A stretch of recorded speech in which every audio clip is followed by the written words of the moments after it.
que é curiosidade de muita gente, toda hora dessa pergunta.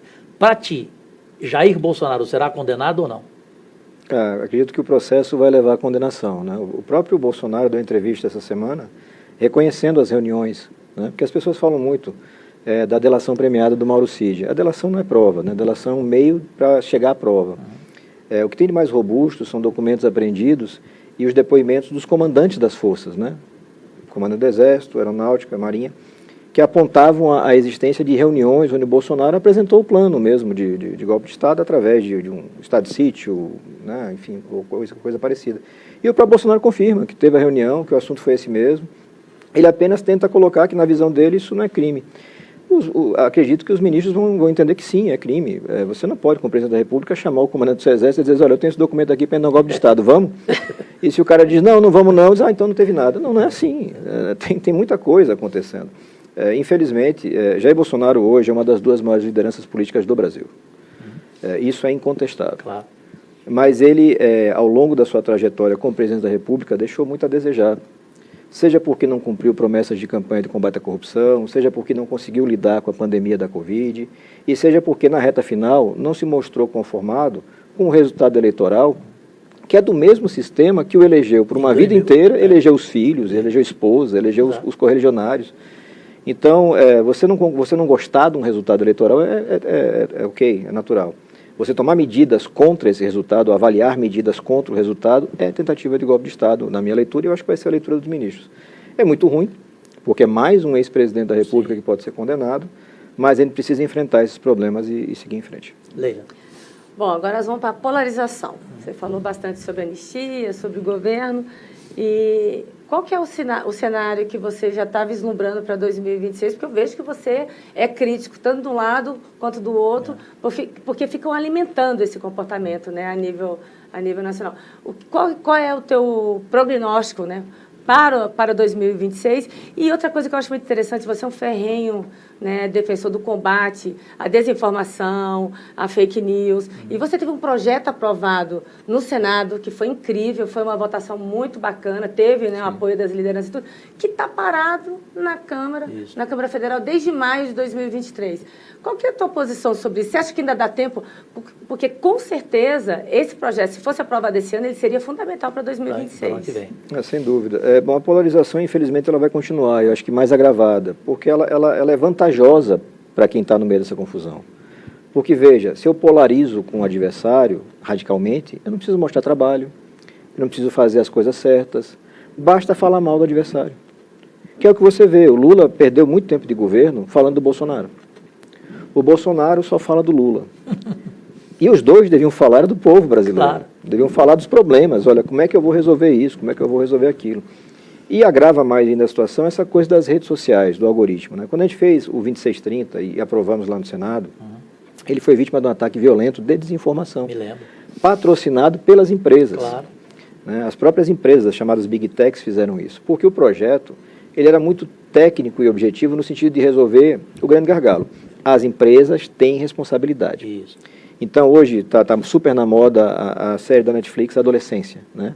Que fala de um caso, não posso dar spoiler da série, mas, enfim, fala do caso de um jovem, de um adolescente que mata uma colega e tal, e ele está dentro de um mar de violência em rede social, né? Aquilo é uma realidade cotidiana no mundo inteiro, e as empresas sabem, só que elas defendem que não tem responsabilidade, não tem nada com isso. Só que não pode ser assim. Então, o nosso projeto lá, ele fazia o quê? Ele vedava as contas anônimas, vedava anonimato, em total sintonia com a nossa Constituição, que garante a liberdade total de expressão, mas veda anonimato. Garantia que você não tivesse essas redes de impulsionamento de robôs não identificadas, para tentar igualar um pouquinho o jogo para o cidadão comum, porque o cidadão comum não sabe identificar se aquilo é uma propaganda, se é um robô, se todo aquele movimento, poxa, tem 1 milhão de pessoas acompanhando aquele deputado, deve ser uma coisa muito importante que ele faz. Você vai ver, tem 999 mil robôs, e a mãe dele, acho que está acompanhando lá para completar 1 milhão. Então, assim, essa era a grande pegada do projeto. Quando chegou na Câmara dos Deputados, infelizmente não avançou, porque a pressão das redes foi violentíssima, e os oportunistas, eu tive deputado, hoje já cassado, fazendo discurso para dizer que o projeto ia proibir que a pessoa lesse a Bíblia.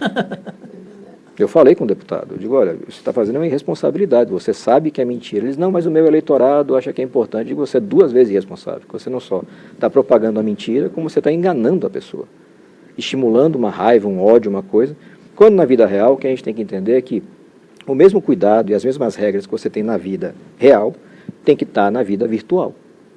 As pessoas, meu filho, você jamais vai deixar seu filho entrar num ambiente de pedófilos, de grupos nazistas, de grupos de ataque à mulher, de grupos que incentivam a automutilação, mas isso acontece, está acontecendo agora, nesse segundo que a gente está falando, está acontecendo em milhares de casas do Brasil. Porque essa garota está lá no seu celular e está dentro de um grupo, em algum dos aplicativos múltiplos que você tem hoje, e ele é inserido, porque a rede teve esse efeito, ela permitiu que esse tipo de criminoso encontre as suas vítimas com facilidade. E por que eu fiz esse projeto lá no começo logo? Ele fez o projeto em 19, ele foi votado em 20. Porque uma das coisas que eu fiz como delegado de polícia foi criar a Delegacia de Crimes Cibernéticos. Então, eu já tinha uma vivência do que é o ambiente digital. Eu já tinha uma vivência de como as empresas se comportam. As empresas só se preocupam com lucro. Elas não estão nem aí para a qualidade de vida do usuário, para os direitos do usuário, não estão nem aí. É um capitalismo medieval. Medieval. E a gente tem que enfrentar isso. É fácil? Não, não é. O mundo inteiro está tentando. Né? Eu participo de eventos dentro e fora do Brasil, sou convidado, porque a nossa iniciativa aqui foi uma das pioneiras no mundo. E hoje você tem legislação na Europa, você tem na Austrália, você tem uma discussão grande nos Estados Unidos que não avançou por conta da polarização e por conta da força política e financeira dessas empresas. Elas colocam muito dinheiro na roda para evitar que você consiga regular, mas é fundamental. A nossa sociedade, os nossos jovens estão sendo formados nas redes, sem qualquer fiscalização. E o que alguns falam? Não, isso é a liberdade da pessoa, o pai tem que controlar, e a série toca um pouco nisso. O pai não tem a menor ideia, ele não é dessa geração. Perfeito. Ele imagina que o filho ou a filha trancado dentro do quarto, ele está ali tranquilo, está seguro, está dentro de casa, a porta está fechada, tem um muro alto, não vai acontecer nada com ele, mas no ambiente digital ele está sendo vítima o tempo inteiro. E não é só... É uma coisa impressionante. Terrível, todo. Você tem redes... Uma menina de 7 anos vê o TikTok. Você tem... E assim, tem ensinamento de eles relação. colocam no... Você tem uma coisa desse capitalismo que eu chamo de capitalismo medieval, porque assim, eles colocam lá no termo de referência deles assim, só pode maior de 13 anos de idade. Isso. Mas eles não bloqueiam o menor de 13. E eles desenvolvem produto focado para criança. Como é que o seu aplicativo é só para maior de idade ou para adolescente e você faz produto para criança? Não faz nem sentido comercial, né? Então, assim, você tem uma exploração muito grande. O cidadão não tem ideia do quanto de invasão da sua privacidade as empresas fazem. Ele não tem ideia. E essa invasão é total. As empresas de tecnologia, chamadas Big Techs, elas têm total controle sobre o seu dia a dia. Da hora que você acorda, o quanto você dorme, o que você comeu, o que você gosta de comer, para onde você quer viajar, o que você sonha para os seus... Tudo isso a empresa tem e transforma num produto comercial, que é vendido para qualquer um, que tenha dinheiro para comprar. É vendido para propaganda política, é vendido para manipulação de massas, é vendido para fazer guerra psicológica, é vendido para tudo. A gente tem que enfrentar isso, mas é uma batalha... A gente falou aqui sobre algumas batalhas ingratas, né? Nossa. Né? Essa é terrível. Essa é bastante difícil, mas a gente tem avançado. A gente conseguiu também aprovar, com o voto de vocês, o 2628, que cuida só de internet para criança e adolescentes. Isso. Ele foi distribuído na CCJ, essa semana na CCJ da Câmara dos Deputados. Se não me engano, o deputado Jadiel, do Piauí, é quem pegou essa pauta lá. A gente tem uma expectativa muito grande, porque do mesmo jeito como a gente chegou com 2630, as pessoas não conheciam, não, será que é censura, será que não é? Não tinha uma vírgula falando de conteúdo, não tinha nada de censura, mas ficou aquilo. A gente foi moldando um novo projeto, não, isso aqui é só para criança e adolescente. Perfeito. E a gente conseguiu um apoio majoritário dentro do Senado, foi um projeto aprovado, se não me engano, por unanimidade, teve um voto contrário. E agora na Câmara também tem a expectativa, que as pessoas entenderam, a gente tem que proteger esse público de criança e adolescente. Sobre todas as áreas, a questão de formação moral, psicológica, mas também financeira, porque hoje, as facções que a gente falou quando falava de CP de crime organizado, as grandes facções brasileiras, elas já estão em migração forte para o crime digital. Sim. Porque o crime digital traz muito dinheiro e ele é muito seguro para o bandido. Rouba banco, quase 100% dos bandidos ou morrem em confronto ou vai preso. Sim. E a cadeia é dura. O criminoso digital, menos de 5%, menos de 5% vai preso, e quando vai preso, a pena é pequenininha, então não dá nada. Então a gente tem que enfrentar isso. Motivado a cometer um crime. Né? Cada vez mais, é muito dinheiro. Senador Alessandro Vieira, Leila do vôlei, e principalmente você aí do outro lado. Você sente que essa impopularidade, essa queda da popularidade do Lula, ela é real e é deste tamanho? Cajuru, você tem algumas coisas acontecendo nesse governo. Né? A gente tem uma retomada de inflação dos alimentos, e isso afeta muito a vida das pessoas, né? A pessoa fica assim, a polarização, a ideologia. Não, cara, é o preço do ovo. Entendeu? As pessoas estão enfrentando dificuldades. E é difícil a gente administrar isso, a gente está com projetos interessantes, o Renan está como presidente da Comissão de Assuntos Econômicos, a gente tem um projeto que foi abraçado pelos líderes e acredito que a gente vai conseguir tramitar, criando mais alguns gatilhos para o chamado arcabouço fiscal, para quem tem estabilidade. O Brasil precisa urgentemente derrubar juros e entrar numa linha de estabilidade fiscal. Isso acontecendo, você acomoda a inflação, as pessoas passam a viver melhor, e aí acontece com qualquer governo, pode ser do Lula, do Bolsonaro, do Zezinho.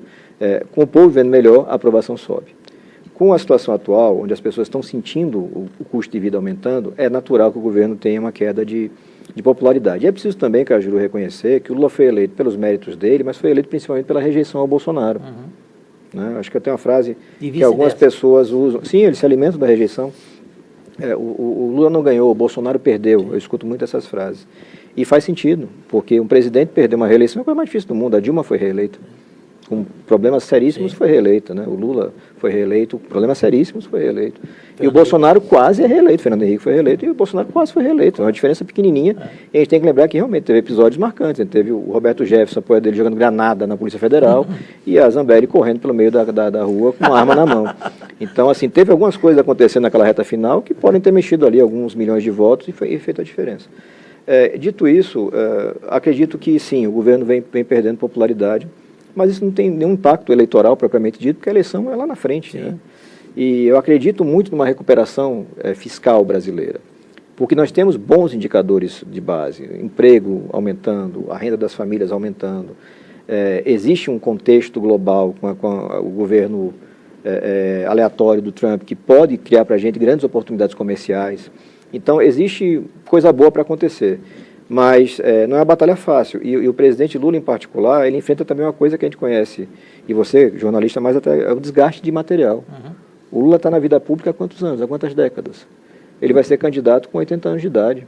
45 anos de carreira. É muita coisa, entendeu? Então, é natural que o eleitor, que o cidadão, diga, olha, já deu, mas ele não vê nada melhor, ele volta, né? Mas se ele tiver uma alternativa, eu acho sim que o presidente Lula vai ter dificuldades, se tiver uma alternativa positiva.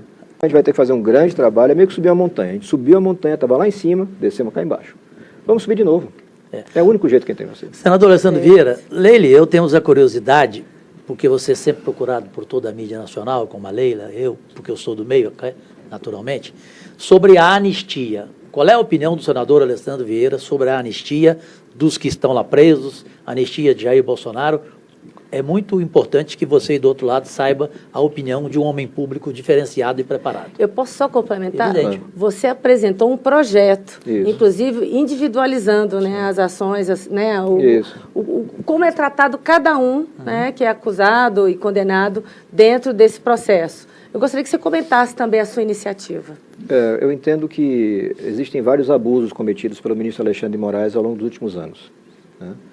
E a gente faz o nosso trabalho que a gente faz para qualquer problema. A gente vai estudar o problema, identificar onde é que estão as cascas de banana e vamos resolver. Nesse caso específico, a gente apresentou um projeto, que é um projeto que eu entendo que é consistente, que faz algumas coisas. A primeira delas é separar quem planejou, financiou, estruturou, coordenou e quem fez apenas atos materiais em um dia da vida. Quem foi manipulado. A gente está falando de um processo, então, se eu só consigo provar que aquele cidadão, aquela cidadã, no dia 8 de janeiro, participou aqui dos atos em Brasília, eu tenho uma pena desse tamanho. Se eu consigo provar que aquela pessoa participou de vários atos, que ela fazia toda uma coordenação, a pena é muito maior. Eu exijo também no projeto que você tenha a individualização das condutas, porque a gente tem presenciado condenações que são usando uma técnica de justiça, vamos chamar assim, de direito penal, que é você fazer o crime de multidão, né? O crime multitudinário que chama, né? Os crimes praticados, por exemplo, numa briga de torcida. Sim. Ora, eu não consigo individualizar quem fez o quê, eu denuncio todos e ao longo do processo eu vou individualizar. O que o ministro Alexandre faz, e assim, a maioria do Supremo vem acompanhando, é dizer, eu estou denunciando todos por tudo e no final do processo eu condeno novamente todos por tudo, sem individualizar o que aquela pessoa fez. Então, acho que o projeto vai bem quando faz essa separação dos tipos de conduta e quando exige a individualização de cada processo. Então, eu quero dizer que o Cajuru participou de um ato golpista, que, pelo contrário, é um democrata convicto, eu vou ter que provar. Sim. Porque tem que ser essa regra para todo mundo. Eu repito, esse é o mesmo judiciário, esse é o mesmo Supremo, que está anulando processos com dezenas de confissões, com dinheiro apreendido, com delação premiada, com extrato bancário, e eu estou anulando. E, ao mesmo tempo, vou dizer, não, mas esse daqui eu condeno, mesmo sem ter provas, mas eu tenho que condenar porque eu quero dar um sinal. Acho que o ministro Fux foi muito feliz ao falar que os julgamentos estão sendo proferidos num calor de emoção. Com uma violenta... Porque os ministros, todos eles, foram vítimas. Os seus gabinetes foram destruídos. Eles são ameaçados diariamente. São seres humanos. Eu acho que daí o legislador pode ajudar muito, modulando isso, facilitando o trabalho deles. Olha, eu estou dando aqui na lei já a previsão de que esse tipo de conduta a gente limita, aquele que é mais grave faz uma pena maior, e você está obrigado a provar tudo. O PGR tem que provar tudo. O PGR não pode alegar por achismo, por provas de outros casos. Não dá para ser assim. Agora, uma anistia, sendo bem objetivo a pergunta do Cajuru, uma anistia geral, e os dois projetos que foram tramitados, foi protocolado um no Senado, acho que subscrito pelo Mourão, e um na Câmara dos Deputados, que está um pouquinho mais avançado em termos de tramitação. Eles dão anistia total, linear. Aí é fechar os olhos para a realidade. Eu não posso ser favorável a um troço desse, porque eu nunca fui favorável a quem comete crime. É uma questão de coerência. E, assim, destruir patrimônio público é crime. Tentar um golpe de Estado, defender um golpe de Estado é crime. Os fatos que aconteceram são muito graves. Eu passei os últimos 4 anos, você sabe, monitorado pela BIM. Eu nunca cometi um crime na vida, por que eu estava monitorado? Não, ilegalidade. Então as pessoas têm que responder pelos crimes que cometeram, com direito de defesa, com toda a forma do trabalho bem feito e fugindo de qualquer coisa que seja impunidade. O que mata o Brasil é impunidade. Sem dúvida alguma.